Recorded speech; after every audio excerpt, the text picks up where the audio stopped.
De vuelta al escenario local, una noticia que ha llamado muchísimo la atención en las últimas semanas fue la agresión a un conserje en Vitacura, en donde los temas respecto al juicio y cómo se ha generado en las últimas horas también la exposición de Martín de los Santos ha llamado muchísimo la atención. Para conversar sobre los detalles y también el espacio en el que está, no se sabe, el paradero de Martín de los Santos, tenemos ya en contacto a la abogada defensora de este conserje agredido en Vitacura, Marlene Quintanilla Lobos. ¿Qué tal, Marlene? Buenos días. Buen día.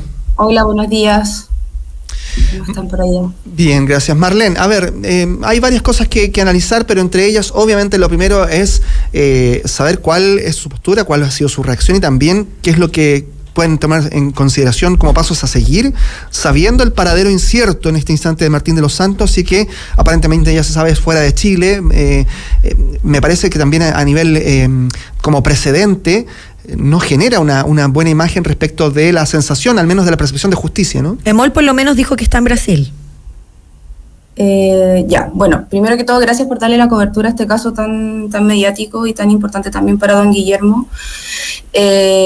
Con respecto a lo que vamos a hacer o pretendemos hacer de ahora en adelante, efectivamente nosotros no tenemos una información, digamos, de una fuente que es extranjería PDI, digamos, a nivel de jurídico y cómo se hacen las cosas a nivel procesal penal.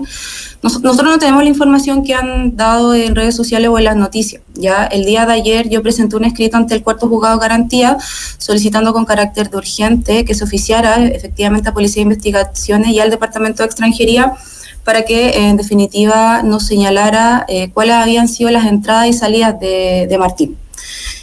Junto con eso, una vez que nosotros tengamos la respuesta y tengamos la certeza de que efectivamente él salió del país, ya nosotros vamos a tener que gestionar y coordinarnos con lo que es la Fiscalía del Ministerio Público para efectos de tomar ya otros resguardos como es la orden de captura internacional o hacer diligencia relativa a una eventual extradición, que eso ya es adelantarnos un poco a los pasos a seguir, pero nosotros estamos al menos todavía en la incertidumbre porque, como les digo, no tenemos una información oficial de que estaría o de que está en Brasil. No hay ningún documento que nosotros tengamos en mano. Abogada, ¿por qué tenemos que hablar de esos pasos a seguir y adelantarnos a lo que podría ser, siendo que el cuestionamiento también de la prensa ha sido bastante fuerte?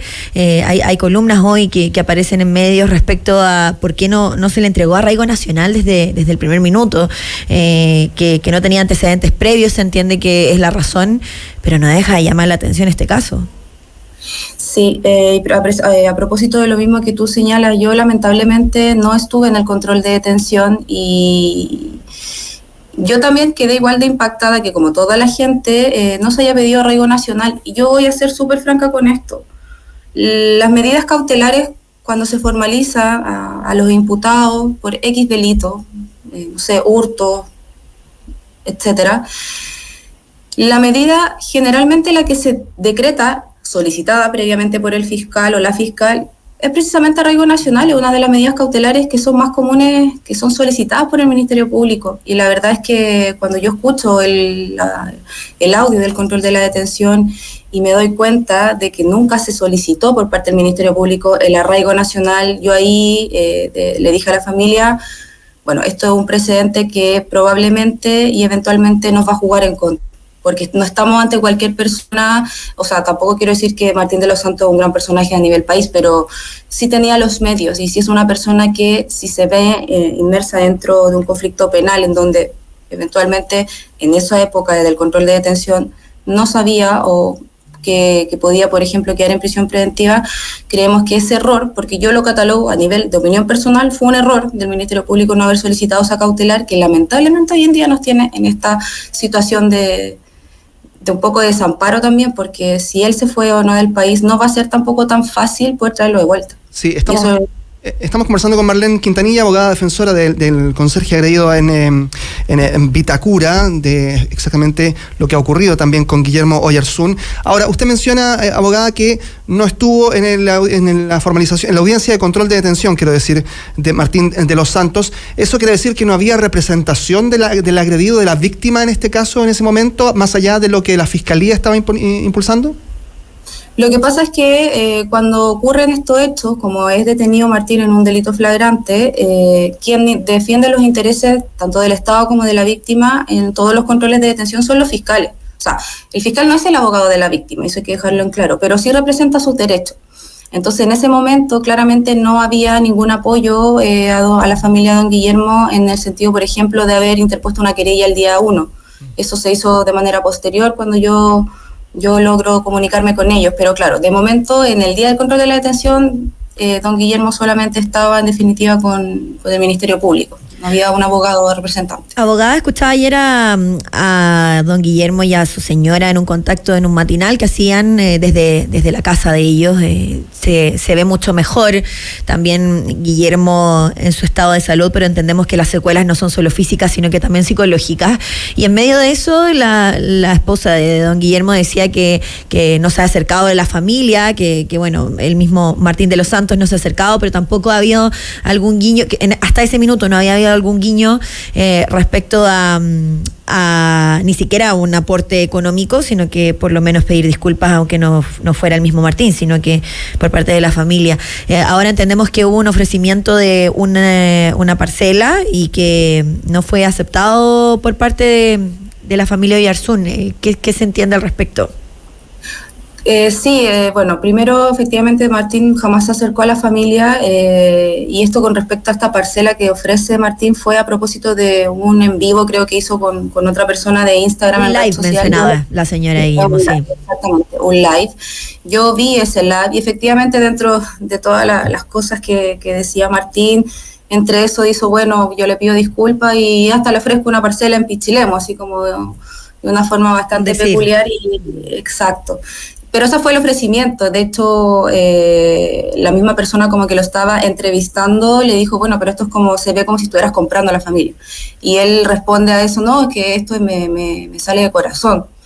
Eso fue, o sea, no es algo que haya sido tampoco directo con la familia, oiga, conversemos, no, absolutamente nada, no ha habido ese contacto, ni lo va a haber. Marlene, bueno, volviendo también a lo que ocurrió ayer, cuando veíamos también a distancia a Martínez de los Santos, todos estos gestos que han sido ampliamente replicados en la prensa, el tema de estar vapeando, sí, tomando mate, en una actitud muy, muy relajada, pero a la vez también con un tanto de poca empatía con cualquiera de las personas que estaban ahí, especialmente la víctima, obviamente.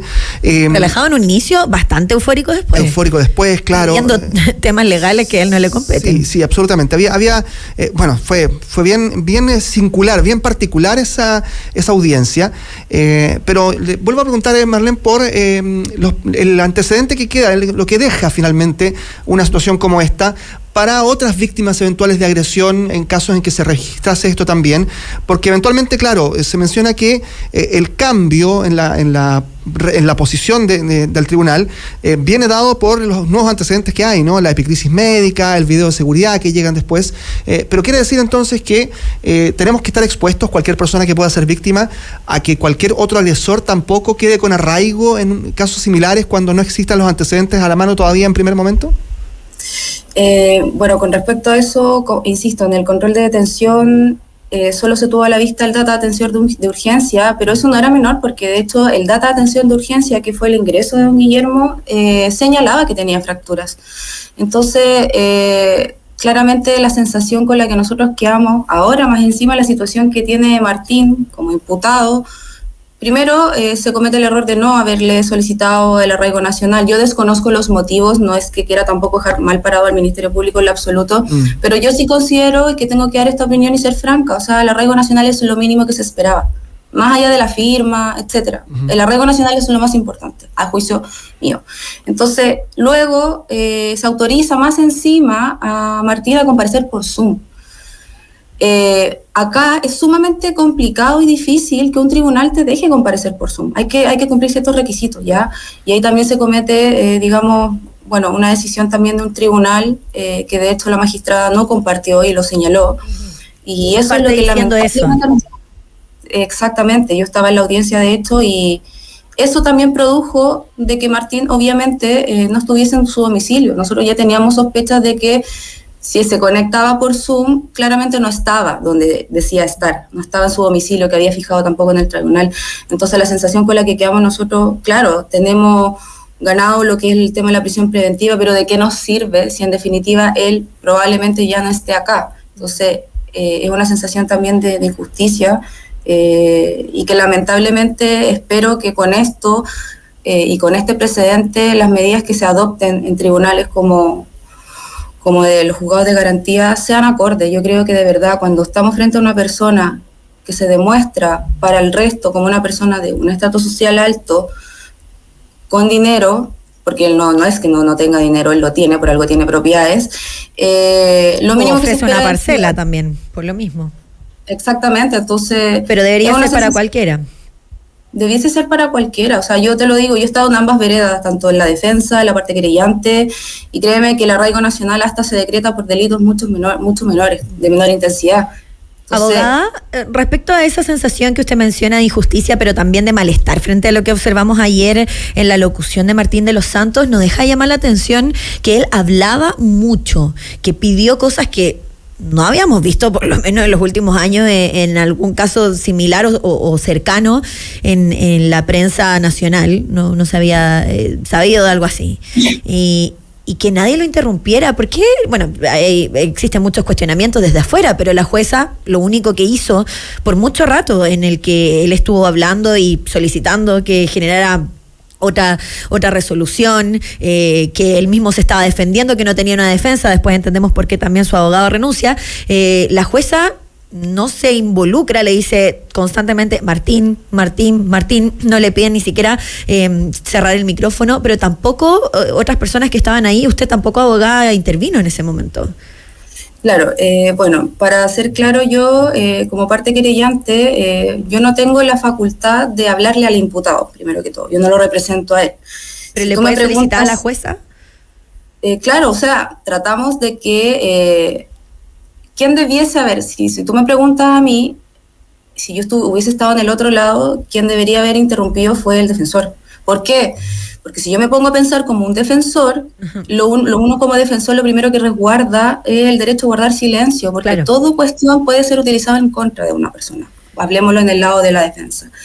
Yo como querellante, y en ese tanto Felipe quien estaba interviniendo, más allá de lo que la magistrado señaló, porque la magistrado señala, déjenlo hablar, ¿por qué? Porque de repente comienza a hablar cosas que supuestamente hizo la magistrada y que eso también podría acarrear cuestiones mucho mayores. Estaba culpando a la magistrada de que esta dejó básicamente que le pegaran, cuestión que no fue así. Entonces, me imagino que hay un tema de resguardo y de la libertad también de que hablara, pero si tú me preguntas a mí, en lo personal, si yo hubiese estado como defensa, lo primero que hago es al menos pedir que lo silencien. Sí, hay una responsabilidad ahí de la jueza si es que pidió que lo dejaran hablar. Sí. Marlene Quintanilla, abogada defensora del conserje en Vitacura, muchas gracias por aceptar esta invitación a conversar con Hora Clave. Muchas gracias, Marlene.